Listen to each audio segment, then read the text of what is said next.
Hi నాన్న, happy birthday.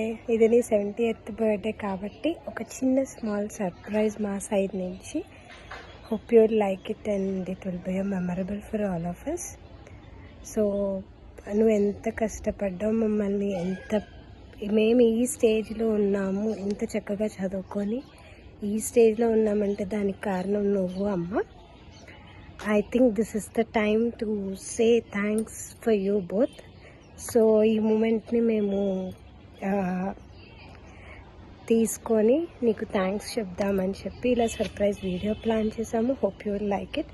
ఇలాంటి birthdays మరిన్ని చేసుకోవాలి అని మనస్ఫూర్తిగా కోరుకుంటూ, అండ్ థ్యాంక్స్ ఫర్ ఎవ్రీథింగ్ నానా. హాయ్ నాన్న, హ్యాపీ బర్త్డే టు యూ. ఎక్కడి నుంచి స్టార్ట్ చేయాలో ఎక్కడి నుంచి ఎండ్ చేయాలో అర్థం కావట్లేదు. బట్ ఒకటి మటుకి చెప్తాను, దట్ నీ గురించి మేము ఎంత మాట్లాడినా తక్కువే, ఎంత చెప్పినా తక్కువే. You are the best thing happen to us and you are the best నానా టు అస్. ఇవాళ మేము ఇంత మంచి పొజిషన్లో ఉండి, మేము ఇంత మంచిగా చదువుకొని మా లైఫ్లో మేము సెటిల్ అయ్యాము అంటే it's because of you and అమ్మ. And thank you so much for your sacrifices. నువ్వు నీ ప్రమోషన్స్ అన్నీ వదులుకొని, మేము ప్రమోషన్ వస్తే వేరే ఊరు వెళ్ళి ట్రాన్స్ఫర్ అయితే మేము ఎక్కడ ఇబ్బంది పడాల్సి వస్తుందో అని చెప్పి నువ్వు మా కోసం నీ ప్రమోషన్స్ అన్నీ వదులుకొని నువ్వు గుంటూరులోనే ఉన్నావు, మమ్మల్ని గుంటూరులోనే చదివించావు, ఉన్న చోటు నుంచి కదలలేదు, which is a very great thing. I think ఎవరు చేస్తారో నాకు తెలీదు, బట్ నువ్వు మా కోసం చేసావని నువ్వు చాలా చాలా చాలా ఇన్స్పిరేషన్ నాకు. అండ్ చాలా విషయాలు నీ దగ్గర నుంచి నేర్చుకుంటున్నాను. వన్ ఈజ్ యువర్ పేషెన్స్గా ఎలా ఉండాలని నేర్చుకున్నాను. తర్వాత సిచ్యుయేషన్స్ వస్తే ఎలా హ్యాండిల్ చేయాలి, you are handling it in a very very very different way. చాలా పేషెన్స్గా, చాలా ఆలోచించి హ్యాండిల్ చేస్తావు. అది నేను నేర్చుకుంటున్నాను. హోప్ ఒకరోజు, ఎప్పుడో ఒకరోజు హోప్ లైఫ్లో అలానే ఉంటానని అనుకుంటున్నాను. And thank you so much for everything you have given to us. And we are so lucky to have you and Amma as our parents. So hi నాన్న, వాళ్ళిద్దరూ చెప్పినట్టు నీ 70th బర్త్డేకి మేము నీకు ఒక చిన్న థ్యాంక్ యూ నోట్ చెప్తాం అనుకుంటున్నాము. ఇప్పటిదాకా మాకు ఆ సిచ్యువేషన్ కానీ ఆపర్చునిటీ రాలేదు నీకు థ్యాంక్ యూ చెప్పడానికి. అండ్ థ్యాంక్ యూ అనేది చాలా చిన్న పదం, whatever you did in our lives. But I think maybe if not now, maybe never again. ఇది right opportunity or right time అనుకుంటున్నాను.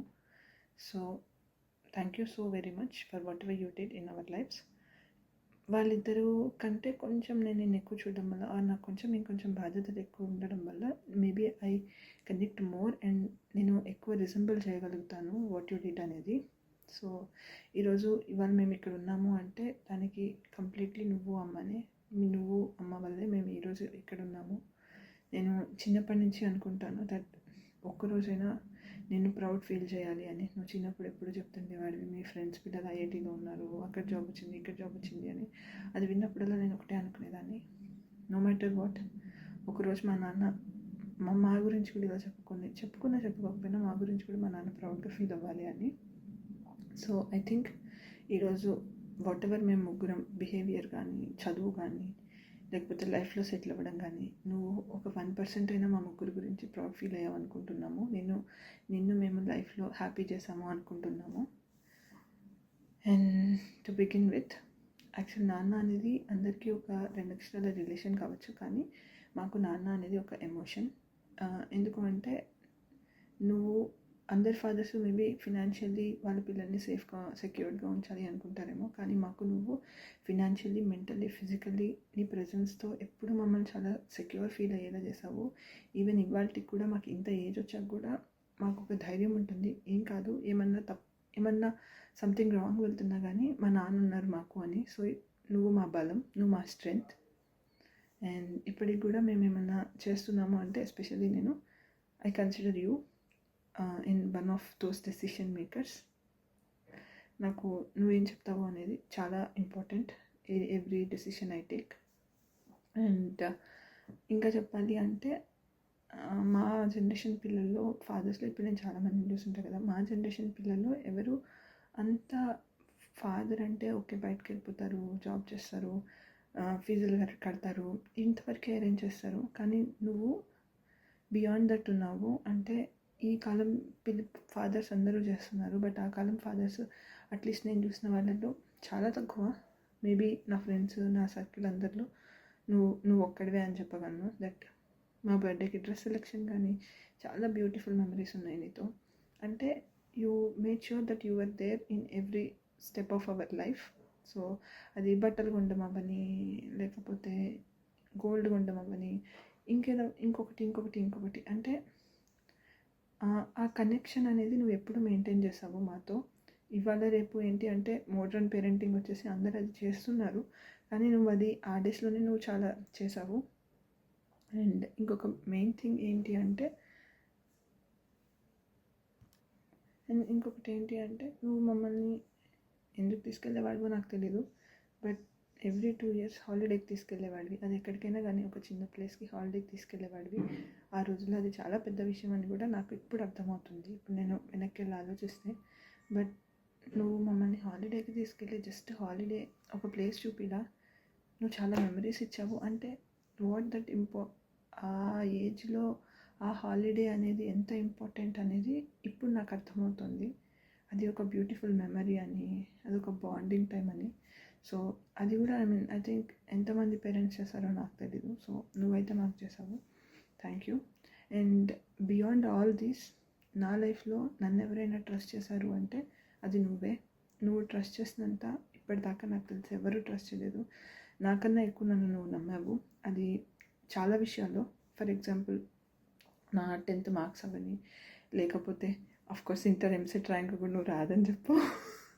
అది పాజిటివ్ అయినా నెగిటివ్ అయినా నీకు తెలుసు. అంటే ఒక జడ్జ్మెంట్ అనేది, సో నీ జడ్జ్మెంట్ అనేది చాలా కరెక్ట్గా ఉంటుంది. అండ్ అసలు ఇవాళ నేను ఇక్కడ ఉన్నాను, నేను జాబ్ చేస్తున్నాను, ఆర్ నా లైఫ్ ఇలా ఉంది అంటే దానికి కారణం నేను 2011లో ఒక అమ్మాయిని ఏ సపోర్ట్ లేకుండా, ఎవ్వరూ తెలియకుండా కోల్కతా పంపించడం అనేది చాలా చాలా పెద్ద విషయం. ఆ రోజు నువ్వే కనుక ధైర్యం చేసి పంపించకుండా ఉండుంటే మేబీ ఈరోజు అసలు నేను ఏదైతే లైఫ్ చూస్తున్నానో నాకు ఆ లైఫే లేదనుకుంటాను. ఎందుకంటే నువ్వు ఎవరికి ఫోన్ చేసినా, సొసైటీలో ఎవరికి ఫోన్ చేసినా, నీ సర్కిల్లో అందరూ ఒకటే చెప్పారు, వద్దు వద్దు అని.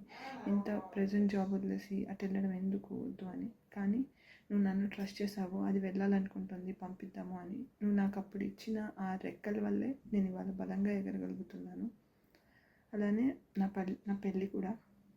అంటే I know what it means to you and to me, but నువ్వు నన్ను ట్రస్ట్ చేసావు. సో అందరి పిల్లలు, అందరి పేరెంట్స్ కొట్టడము, తిట్టడము, రకరకాల వేస్ చూస్ చేసుకుంటారు. కానీ నువ్వు ట్రస్ట్ అనే ఒక దాంతో మొత్తం మమ్మల్ని పెంచేసావు. I think it is very big thing. So నేను కూడా ఏమన్నా ఒకటి అలానే నీ ఇంపాక్ట్ చాలా ఉంది మా లైఫ్స్ మీద.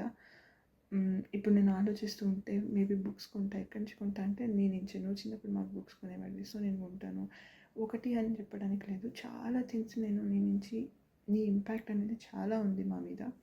సో అది ఇప్పుడు నేను రియలైజ్ అవుతున్నాను. అండ్ ఏం చేసినా నువ్వు మా మంచిగా చేస్తావు, అది మాకు తెలుసు. బట్ నేను ఈ బర్త్డే సందర్భంగా ఇవాళ నేను నీకు ఒకటే చెప్తామనుకుంటున్నాను. నువ్వు 70 years నువ్వు ఒక్కడివే డెసిషన్స్ తీసుకున్నావు. ఆర్ మా దాకా ఎటువంటి బాధ, స్ట్రగుల్, నొప్పి అనేది తెలియకుండా మొత్తం నువ్వే తీసుకొని హ్యాండిల్ చేసావు. కానీ నాన్న, ఇప్పుడు నీకు మా ముగ్గురితో పాటు ఇంకొక ముగ్గురు యాడ్ అయ్యారు. సో మేము కూడా ఏదైతే నీ థాట్స్ ఉన్నాయో ఆర్ ఏదైతే నీది ఉందో నీలో షేర్ చేసుకోగలము. సో ప్లీజ్ నువ్వు ఒక్కడివే ఫైట్ చేయడం ఆపేసాయి, నువ్వు ఒక్కడివే స్ట్రగుల్ అవ్వడం ఆపేసాయి, నువ్వు ఒక్కడివే థింక్ చేయడం ఆపేసాయి. మేము కూడా నీకు హెల్ప్ చేయగలము అంతే. అండ్ నేను ఒక్కటే అడగగలను, may God bless you with lot of health and happiness. And yeah, thank you so very much నాన్న. నువ్వు అనేవాడివి లేకపోతే, నువ్వు అమ్మ అనేవాడు లేకపోతే మేము ఇవాళ ఇక్కడ ఉండేవాళ్ళమే కాదు.